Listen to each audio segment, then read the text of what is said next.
Good afternoon, everyone. Thank you so much for joining this part of the live lecture series. My name is David Wesley, and I'm the Head of Department of Psychology at Middlesex University. And today I'm going to be talking about the concept of psychological resilience. And I'm going to sort of explain what that concept is and how it relates to our lives. But I hope that as part of this session, you will take away some tips for yourself in managing stress and developing this thing that people often describe as psychological resilience.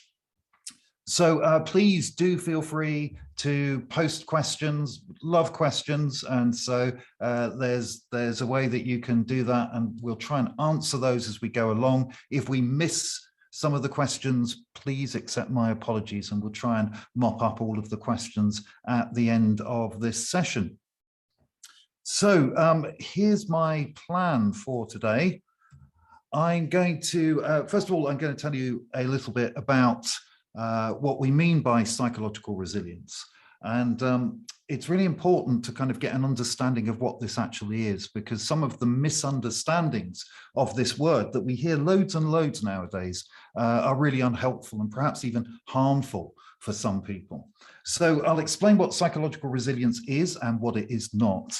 And then I'll move on to talk about some of the elements of psychological resilience. And my focus here really is to give you some practical ideas that you can take away for building your own resilience, or perhaps helping other people to build their own resilience. And those elements of resilience that I'm going to talk about include methods that we can use to sort of calm and soothe ourselves in moments in which we might be feeling overwhelmed or really very distressed. I'm going to talk about how we pay attention and think about the world around us and how that might relate to our psychological resilience. And finally, I want to talk to you about compassion, a kind of form of concern or care about other people's suffering, and how that relates to our psychological resilience. As I say, ask questions. Please let me know if there's anything that I could be clearer with, and I will do my best to explain it to you. So the study of psychological resilience is really all about understanding our capacity to cope with the difficult moments in our life. It's often defined as a human capacity to face and to adapt to the adversities and challenges that come to all of us in life. And sometimes people think of this as a quality that people do or don't have. And I don't think that's the right way to think about it, because really it is an interaction of our own experience with what's going on around us, and particularly the social support that we can draw on in difficult times. So I'm going to spend a little bit of time telling you what resilience isn't before I start to tell you what resilience is. So it isn't really a personality trait. It's not something that's fixed in us. I think we've got this idea that some people are naturally better able to cope with difficult things than others. And that idea is unhelpful and misleading. It's not like a personality trait that people either do or don't have. And as we'll see, some of the evidence suggests that resilience is something that can be cultivated. It's really important to say, and I will say more about this later, that resilience is certainly not the same as not suffering. It's not the same as being bulletproof or invulnerable. And it's not just a property of the individual. And when psychologists have studied what helps people to recover from really difficult or traumatic circumstances, it turns out that it's a mixture of how the person is and how they react to circumstances, and the situations that they're in, and the things that may support them, and the things that may create difficulty for them. One of the leading scholars of psychological resilience, a psychologist called Anne Marston, has this really wonderful term for psychological resilience. She describes it as ordinary magic. And the reason that she chooses that term is because she really wants to emphasize that actually resilience is the normal response to adversity. As human beings, we have a kind of psychological immune system. It doesn't mean that we don't suffer. It doesn't mean that it doesn't take us a long time to recover. But people really can bounce back from just about any human tragedy. And we see stories of that all of the time. Now, it's certainly the case that being subjected to ongoing stress or trauma increases the risk of mental health problems. But that's just an increase in risk. And as psychologists, we have to be interested in what is the difference between people who are able to bounce back from difficulty and those who succumb to the weight of that difficulty. The good news is that the evidence from the work of psychologists trying to help people to develop resilience, and part of my work is working with organizations and teams to help them build resilience. The evidence points that this is something that we can develop.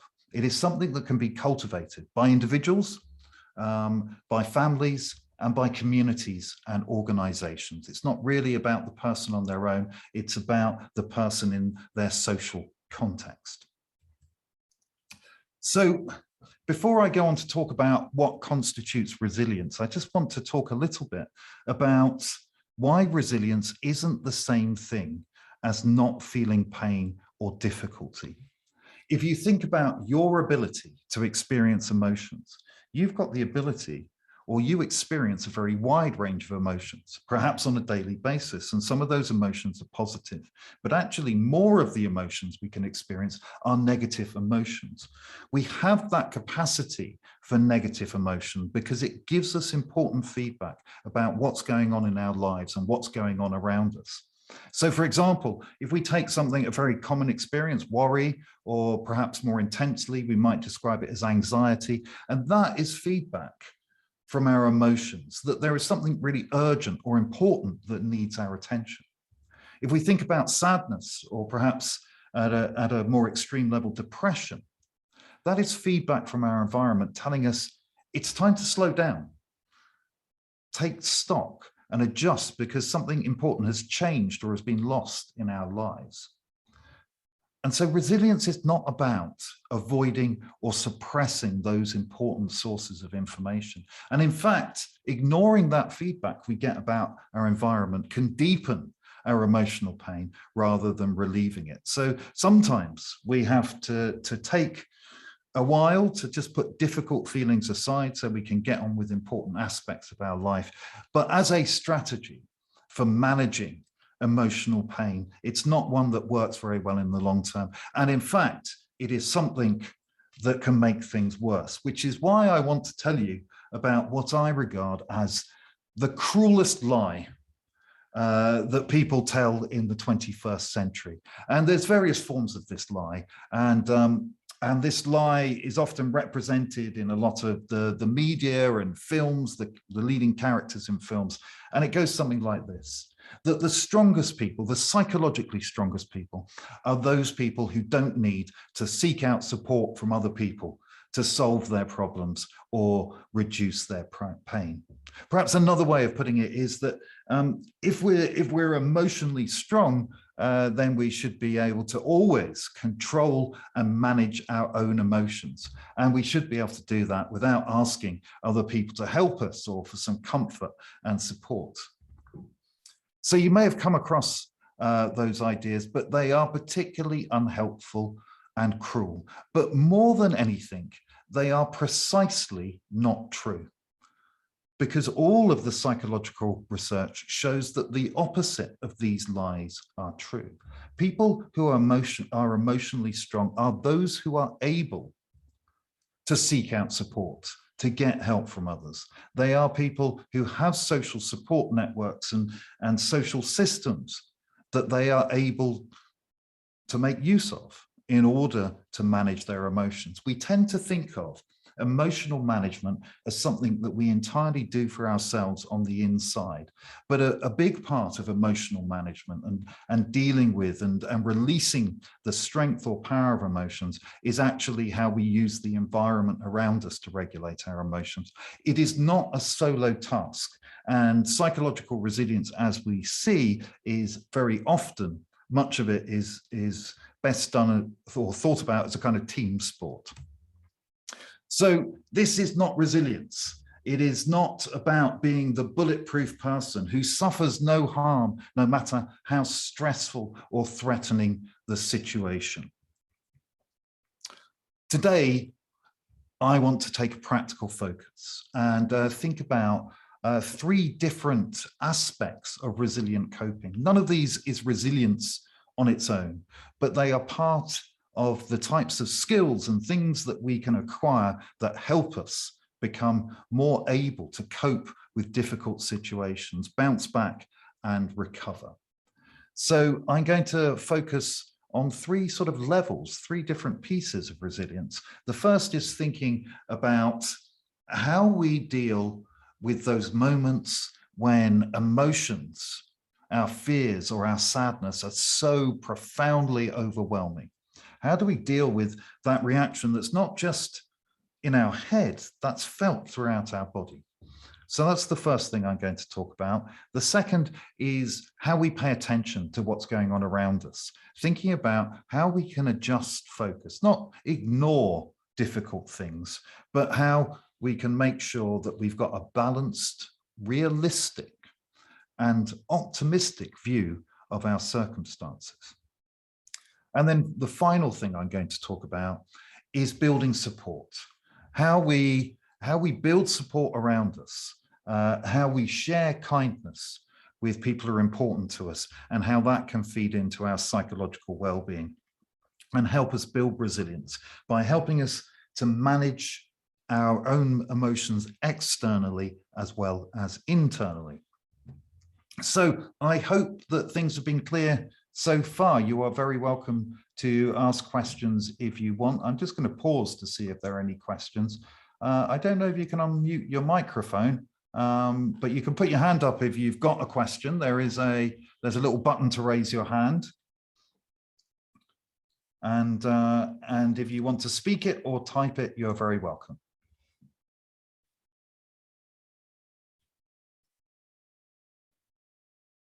Okay, so no questions so far, which is fine, but please don't feel shy of asking questions if you would like to. Just throw them in the Q&A box or raise your hand whenever you feel the need to ask a question. So the first piece of those three elements of resilience that I'm going to talk about is about calming and soothing. How we can essentially deal with the physiological stress reaction that sometimes feels really overwhelming, sometimes feels absolutely disabling, absolutely intolerable. What can we do about those moments? Stress is really, the stress that we feel from difficult situations is really a result of our bodies and our minds getting ready for action. We're preparing for action. There are physiological changes that change the way that we pay attention to the world. It narrows our focus, quickens our thinking, prepares us to move quickly. And so if we want to deal with those particular symptoms, that really unpleasant feeling of stored up, pent up, anxious energy, then we need to think about releasing that physiologically. And I've got three things I'd like to talk about. And one of these we're going to try together, if you would like to join in. So one of the things that has been shown to really have a powerful effect on that kind of physiological, that biological stress reaction is being active, is exercise. And it doesn't need to be, sort of really kind of super committed exercise. You don't have to be a gym head or an elite athlete to benefit from this. But one of the things that psychologists have shown is that even small increases in our physical activity has a very powerful effect on our stress reactions, our levels of anxiety, and our levels of depression. So in difficult times, when physically you're feeling overwhelmed by your situation, just increasing levels of activity can help mop up some of the energy of that stress reaction. Equally, laughter is another thing that very quickly reduces the stress reaction in our bodies. I know it's difficult to laugh in many circumstances where we're under pressure, but you may have been in those kind of situations where people are in terrible situations or really, really under pressure, and people develop this really kind of dark humor. And that dark humor is often a method of releasing some of the energy of the stress reaction. So it might not be feasible or convenient for most people to find the time to laugh or do exercise in those moments of overwhelming stress and adversity.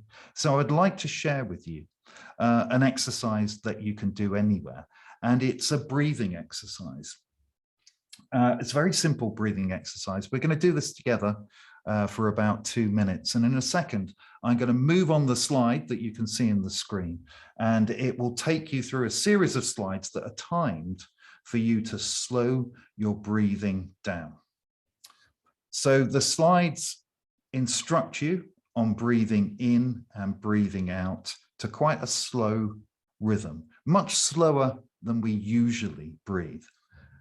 So when you see the first slide, it will say get ready. And the one thing you should not do is take a big breath in, because it will be too early for that and you may pass out. Sorry, I can just see that we've got a question, which is, Bailey says, is it because endorphins released during exercise? Bailey, that is some of the reason that that we benefit in terms of our mood from exercise. That's quite intense exercise that relates to the release of endorphins. And if you don't know what endorphins are, they're just a chemical substance which promote calm and often reduce pain, which are detected in the brain and around the body. There are other reasons that exercise helps us with our sense of stress or well-being. It actually changes the physiology of the stress reaction. It reduces the level of a hormone in the body called cortisol, which is responsible for the damaging effects of stress as it goes on for a long time. So Otomeo has said, sometimes I get nervous and anxious when I'm doing something very important or attend events that focus on me. How can I solve this? Well, Otomeo, first thing to say is that I'm sorry that you feel that nervousness and anxiety. It's not uncommon, actually. I think today I'm going to share some strategies with you to do that, starting with this breathing exercise that we're about to do, but there will be some other things that you can try moving on from this. It's really important that you try to avoid putting too much pressure on yourself in those situations. Sometimes people can be very self-critical of themselves, and being self-critical isn't always a good way to help yourself do what you need to do. We'll come on to that a bit later. It's a great question. I think you are certainly not the only person who feels that way. Next question is, how can we find the strength to be active or laugh during those difficult moments? Well, I'm actually suggesting that you might not be able to. So if you can't do that, then a breathing exercise that we're about to try together will be a good substitute. So thank you for those questions, brilliant. And let's spend some time together doing this breathing exercise. Just takes a few minutes. Now, I want to recommend that as you do this breathing exercise, that you are either sitting upright, not kind of sitting too far back in a chair or a sofa, or if you prefer to do it in a slightly more laid back kind of way, you could even do it lying on the floor. And it's a good idea to place your hands on your belly, just so you can feel your breath, your rib cage expanding and contracting as you do this breathing exercise. So the first slide tells you to get ready, and then there's a countdown of 3. And then you will see an instruction to breathe in over a count of 3, to hold for a count of 3. Breathe out for a count of 3. And hold for a count of 3. So that cycle will repeat. And just for 2 minutes, we're going to try that together. I hope I explained the exercise clearly. Essentially, you're trying to just breathe in rhythm with the slides that show you when you should be breathing in and out. So let's try that, shall we?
Okay.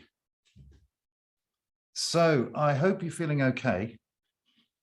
And hopefully, if you manage to find yourself in the rhythm of that breathing exercise, you may be feeling a good deal calmer now. I can tell you that I feel a good deal calmer having done that exercise. I quite enjoy doing that in the middle of a presentation because it helps me.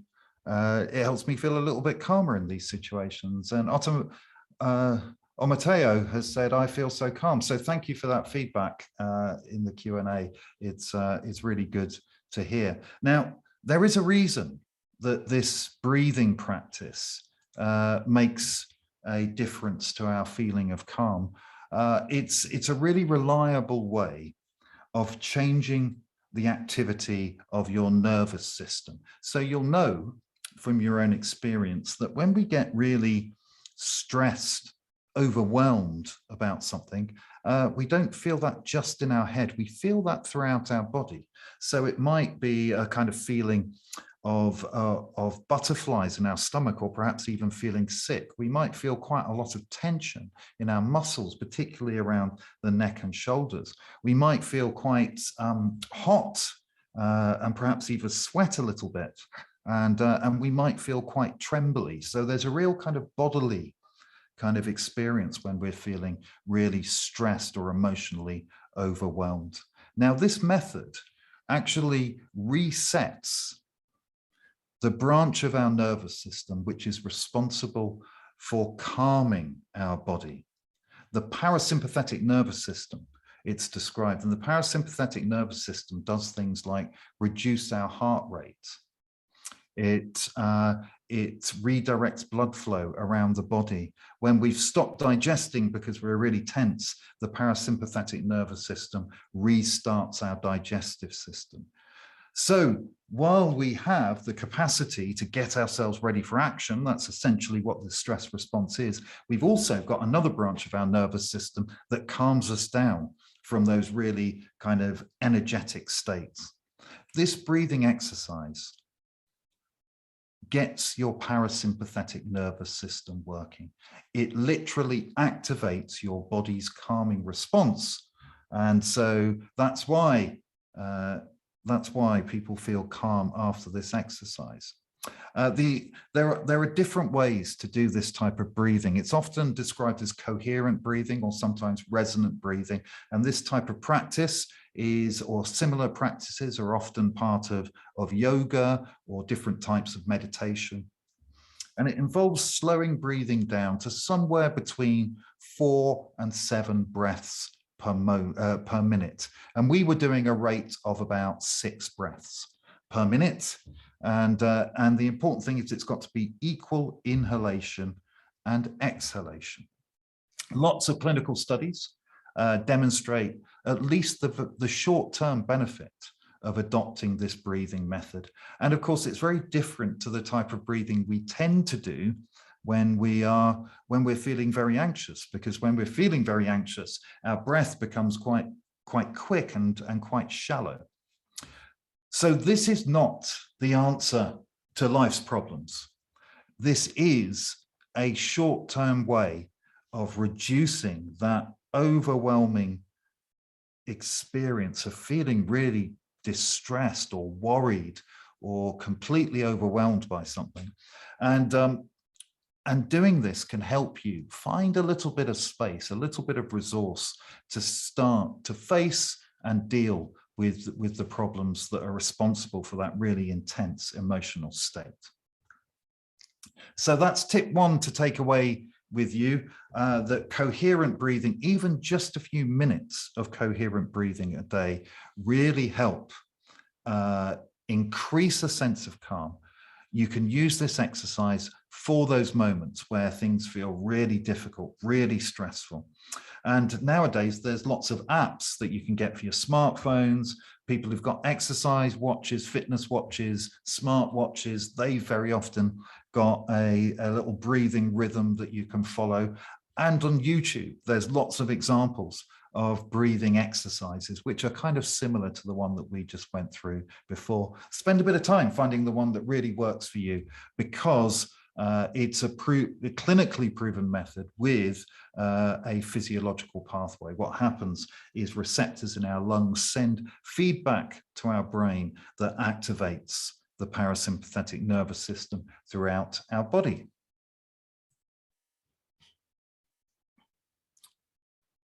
So that's part 1 of our 3 elements of resilient coping. I'm going to go on to talk about adjusting focus. And I want to do this in the context of building, thinking about optimism. Now, people do use the word optimism in slightly different ways. So I want to be clear about what I mean by optimism. I'm not talking about just being cheerful, even though things are really, really challenging. That's not really what optimism is in the way that psychologists talk about it. Optimism is really about how we pay attention. And if you think about all of the information that is bombarding you all of the time, all the information you could take in from the world around you, all the stimulation of the thoughts that run through your head, there's so many different things we could pay attention to in our life. And of course, what we do pay attention to matters, because the things we pay attention to shape what we think about our world. Now, it's kind of helpful, if you think about it, that scary things that worry us, are things that we tend to divert more of our attention towards. That's helpful in dangerous situations, but it can also lead to us having quite a skewed, quite an unrealistic picture of the world that we're in and the life that we're living. And so when I talk about building optimism, what I'm really talking about is not ignoring the negative, scary aspects of our lives, but making sure that we find a space to pay attention to the positive things that are going on around us. So this is about balancing our attention rather than getting rid of negative and only focusing on the positive. And there's two ways that I want to think about that. The first is I'm going to share with you one particularly effective method of connecting with the positive aspects of our lives. And I'm going to share with you a method that has in about 40 or 50 scientific studies been shown to bring benefits to people's mood and psychological well-being.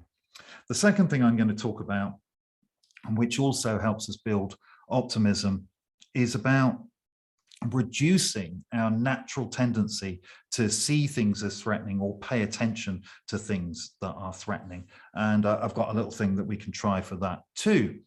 So, first of all, paying more attention to the positive aspects of life. Now, you may have heard of a practice called gratitude journaling. I like to call this a journal of good things because it might be more about more than gratitude.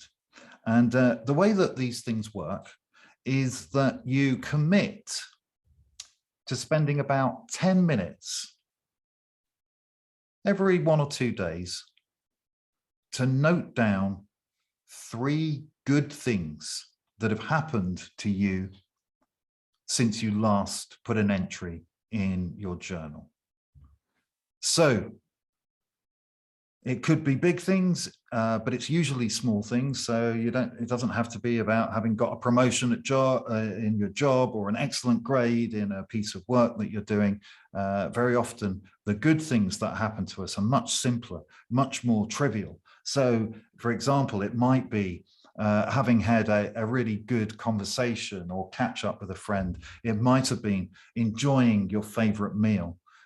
It might have been, as it is often for me because I have to travel on public transport during rush hour, it might be when I get a seat on the tube. These are small but real positive things. And you can note down anything in a gratitude journal as long as it's meaningfully positive to you. Now, it sounds like a really simple thing to do. How could this possibly have an impact on how we feel about our lives? How could it possibly make a difference to our psychological resilience? Well, as I suggested to you, this is all about diverting our attention just a little bit, making sure that there's a few minutes regularly to focus on the positive things, but it also changes mindset, because once you start committing to filling out a journal like this, you spend at least some of your day thinking, oh, I wonder if that's something that I should write in my journal. It's a really good way to balance out our attention. We don't ignore the negative and difficult things in our life, but we just, through this method, find a bit more time to focus on the positive aspects. Now, I've put a link on this slide, and I think the slides will be posted after this session. And there's some really good tips out there for keeping gratitude journals if you feel you'd like to start one. And I want to encourage you, because this is a really easy thing to do and it can make a difference. I want to encourage you to start now. Just if you've got something to write, or even if you've got your phone or a tablet or a laptop, just write down 3 good things that have happened to you recently, and use that as the start of your gratitude journal, which has been shown by numerous research studies to improve people's mood, to reduce their experience of stress, and in a couple of studies, it's even been associated with an improvement in immune system function. So it has a physical effect, as well as a psychological effect. Again, this isn't a solution on its own. It's part of a solution. It makes a small difference, along with other things that you can do to make a small difference to the situations that you find difficult. So hopefully you'll start a gratitude journal or a journal of good things. Hopefully you are starting one right now. So as well as trying to make sure we find a space to pay attention to the positive aspects of our life, we can do some kind of basic training to reduce our bias towards the negative or the scary things in our life. And just in the last decade or so, psychologists have developed this really interesting method of helping people to reduce their tendency to focus on the negative stuff. And it's called attentional bias modification. There are lots of apps that you can get for your smartphone, a few free ones. If you search bias modification on the Google Play or the App Store, you'll come up with a few different versions of this. If you'd like to try it now, there's a link there. You won't be able to click it through your screen, but I think it's quite easy to type. It's and in fact, I might just be able to share that link with you through the Q&A thing. I'm sorry, I'm just trying to find that link so I can share it with you. Bear with me. Where is it?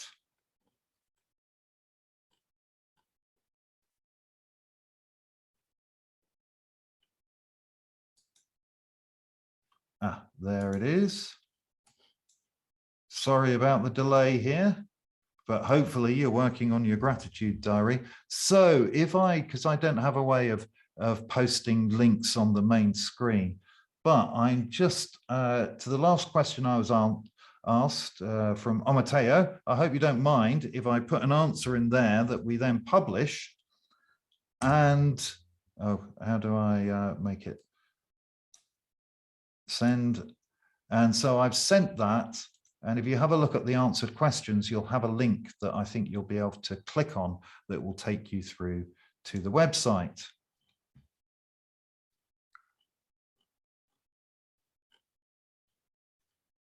So, okay, so I thought that it was going to take you through to the website, but it's, oh, it just says the game is loading on my version of it. So when you go to the website, it shows you pictures of faces like this. And your job is to click on the face that's smiling and ignore all of the faces that are kind of really angry or aggressive. And if you try this kind of task, the first thing that you may notice is actually really strangely difficult, that you can be looking at a small range of faces. There's just 8 faces here, and there's one happy one. And you'd think it would be fairly easy or quick to find the happy one. But for many people, when you're doing these quickly, it becomes quite difficult to find the happy one. And that's because we're all naturally attuned to threatening information in our environment. So we see the scary, angry faces much more readily than we see the happy, smiley faces. And this app, this website, and the different versions of it just encourage you to click on the friendly face as quickly as you can. Takes a bit of practice to get really fast at this, but the faster you get at this task, the less inclined you are to focus unnecessarily on negative information in your environment. Again, there's lots of apps that you can get for your smartphone. There's this online version of the task. I don't know if anyone's managed to have a go at that task.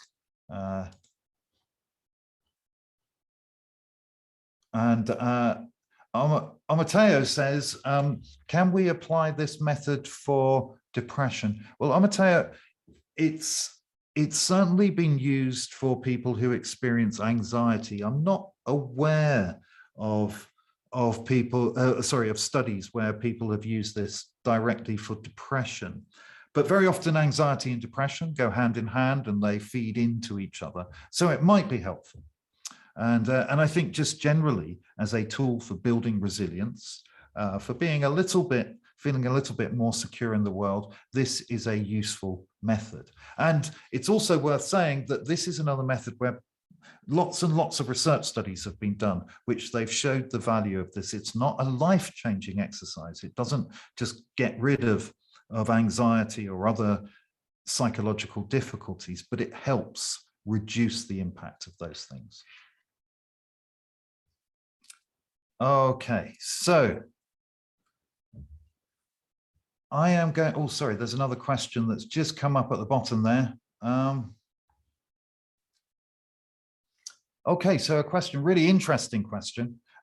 Why do traumas build on each other? And sorry, I can't see the name of the person who asked it, but it's a very good question. Why do traumas build on each other? I've always wondered. I know it's not really related, sorry, that's fine. Also, why do some people have trauma and psychosis and depression and stuff after smaller things, but why do others not experience these things after a big thing? Okay, so I think I know what you're saying. Is what you're suggesting is that there isn't a really obvious and direct relationship between how difficult a situation is and what the psychological consequences of that are. So as you say in your question, there are some people who really suffer with seemingly lesser environmental stresses, and some people who really do very well despite huge traumas. So the answer to the question of why there are those different outcomes is actually quite complex, because we all find ourselves on different journeys, developmental pathways through this life, and the first few steps through our social understanding are the relationships that we have in families with people who take care of us. And at that stage of our life, we start to develop some assumptions about whether we can rely on other people, whether we're safe in this world, and how we should reach out to other people. Now, that set of assumptions actually has a lasting legacy about how we draw on support when we find ourselves under pressure or in difficult circumstances, and how much belief and kindness we have towards ourselves. People vary greatly in the kinds of help that they can draw upon. One of the most heart-wrenching findings in psychology, it's a consistent finding over time, that people in disadvantaged circumstances, people who don't have great socioeconomic means, people who belong to groups that have been oppressed and marginalized, are much more vulnerable to psychological problems. And one of the reasons they're more vulnerable is because they don't have the same options for support within their communities, where everyone is having a tough time just dealing with the realities of life, or through their ability to reach out and be soothed and comforted by other people. So the answer to your question, why do some people suffer greatly for seemingly small things and some people seemingly not suffer at all for great things, is because there are so many different circumstances and there are so many different pathways through this life. And then just to come back to your first question, why do traumas build on each other? Not all traumas do build on each other, and there is some evidence that previous experience of trauma can help some people deal with trauma at a later date, because people learn new coping skills in that situation. The problems come when traumas come very close together, and or traumas come at the same time, because that overwhelms the kind of capacity that we have to bounce back. Our emotions, the intensity of our emotions fades over time. Our ability to kind of cope with, find solutions or ways forward in our situation gets stronger over time. But if we have trauma after trauma or multiple traumas at once, that overwhelms that kind of psychological immune system that we have. It defeats people's ability to be resilient. It doesn't mean that people won't bounce back in the longer term, but it does mean that the impact of trauma is more severe. So I hope that that answered your question. And you said that it wasn't really related, but I feel that it is related, and it certainly relates to psychological resilience. So I'm going to we're we're coming to the end of our time, and you've been listening very patiently for a very long time. So thank you for being lovely and sticking with this. But I'd just like to spend a few minutes focusing on the last part, the third of my 3 elements of resilient coping. And that is about social support and relating to others. Perhaps a good way of thinking about it is as connecting to others through kindness, because one of the things I said earlier is that it would be a mistake to see resilience as a personal quality or even a personal responsibility. I think that when resilience is presented as a personal responsibility, it puts unnecessarily pressure on individuals. It often undermines individuals' abilities to be resilient. And it breaks my heart that when I see job descriptions now, people, organizations looking for people who are resilient. Well, people are only resilient in organizations that allow people to be resilient. Anyway, let's just talk a little bit about how resilience is a team sport and how we can think about that. And I want to talk about this in the context of compassion. So compassion is a word that you've undoubtedly heard, but perhaps people don't always appreciate the full meaning of compassion. So we know that compassion is a kind of kindness towards others.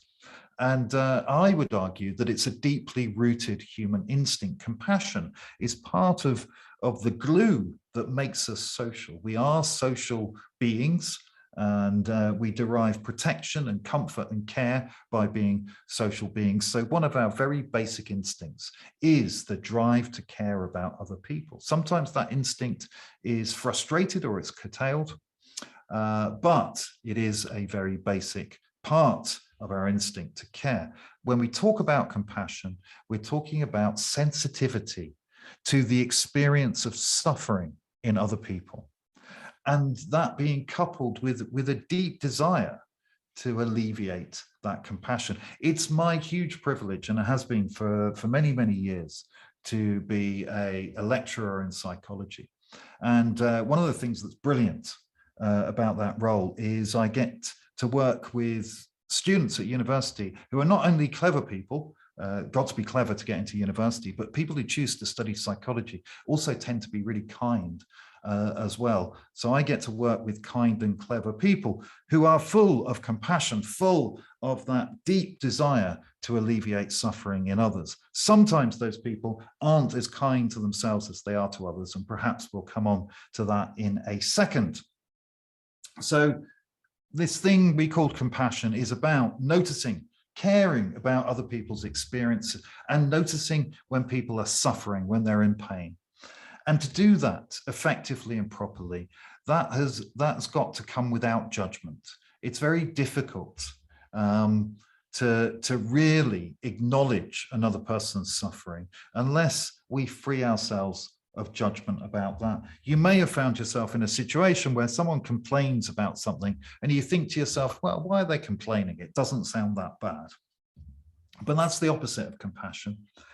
We all do it sometimes, but when we really want to understand suffering, we want to understand that people's experience is people's experience, even if it's not something that would make us suffer. So there's a kind of empathy building that's really important as part of compassion. And to make it compassion, it's not just about noticing and getting it. It's about trying to take some action to do something about that. Very simple things like showing that you care to someone, helping someone, not by solving their problems, but by just trying to calm and soothe them. So here's an interesting thing. It won't surprise you to know that people who receive compassion, people who are compassionate towards them, really benefit from that. And that's great news. It just shows us the power of social situations to help us regulate our emotions.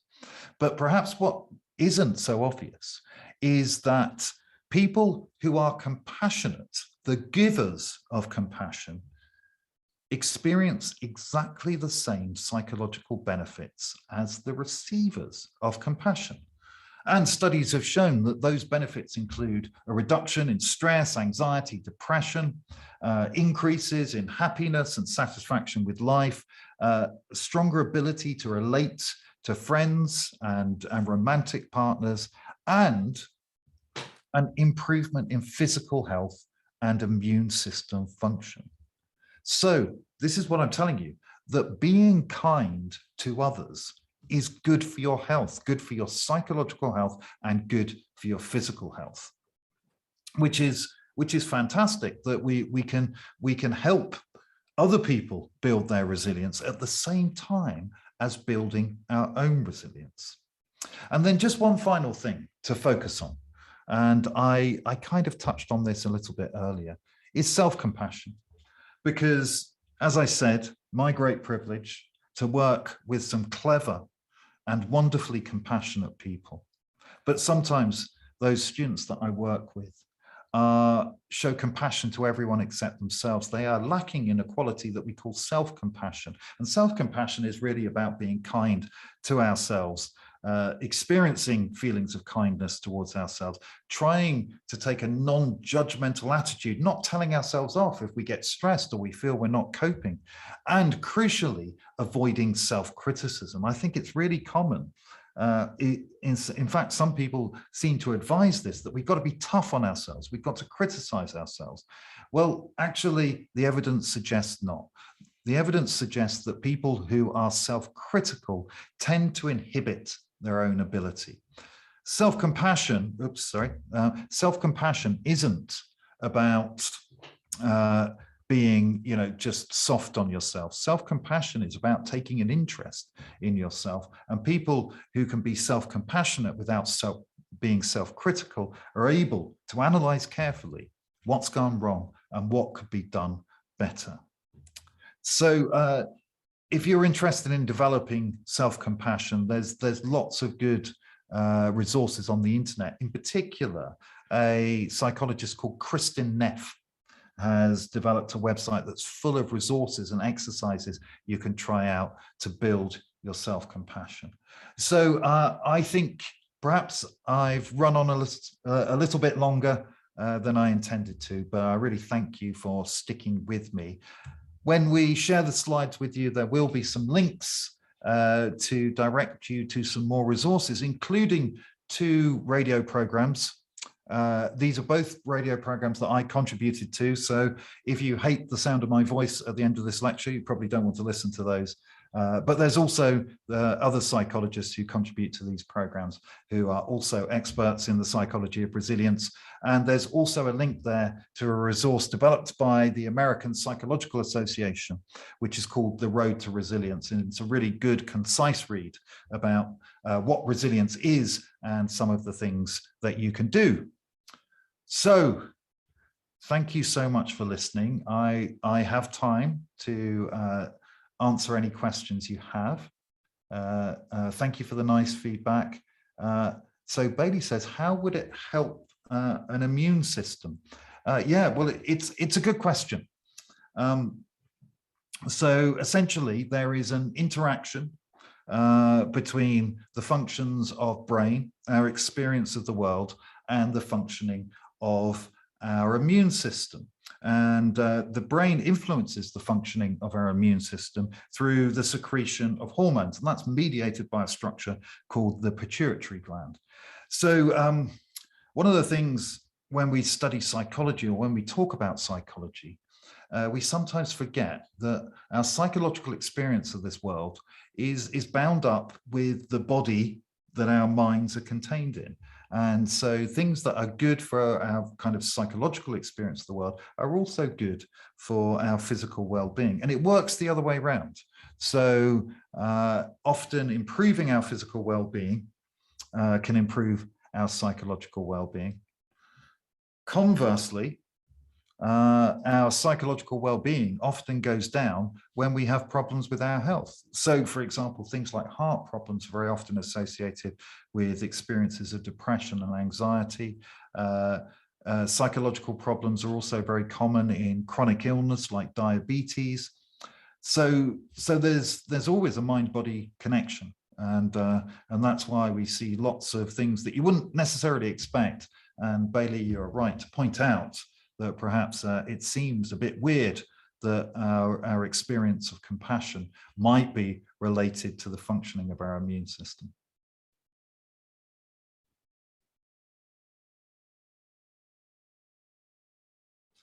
So someone said, well, thank you for your kind feedback. But the question here is, what were the sites that you recommend for building self-compassion again? So I recommended going to a website put together by Kristin Neff. And I'll just spell out her surname, because you'll be able to put sort of self-compassion and then Neff into Google, and you'll find her pretty quickly. So her surname is spelled N-E-F-F. So yeah, her resources are great, and she's got some self-compassion exercises that you can try out, some writing exercises. She's got some meditations you can try out, which are guided with audio files. It's a really great resource.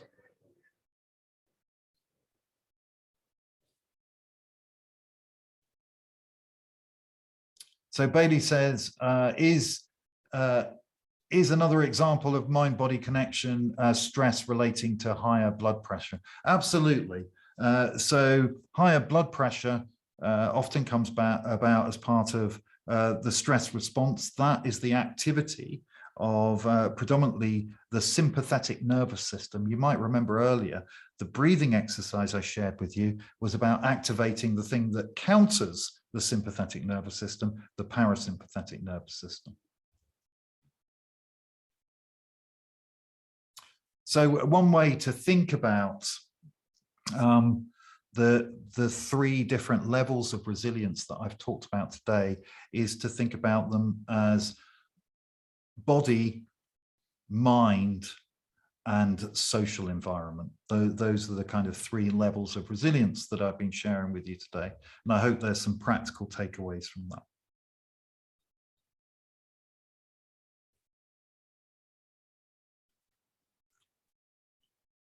So, so thank you for the nice comments that people have put in the Q&A as well. I really appreciate that.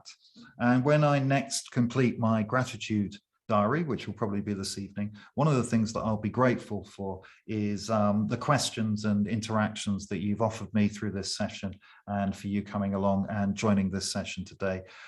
Thank you so much for being here, and I wish you all the best, and lovely to sort of meet you. Lovely to see your names arranged into an alphabetical list. Have a good evening, everyone. Goodbye.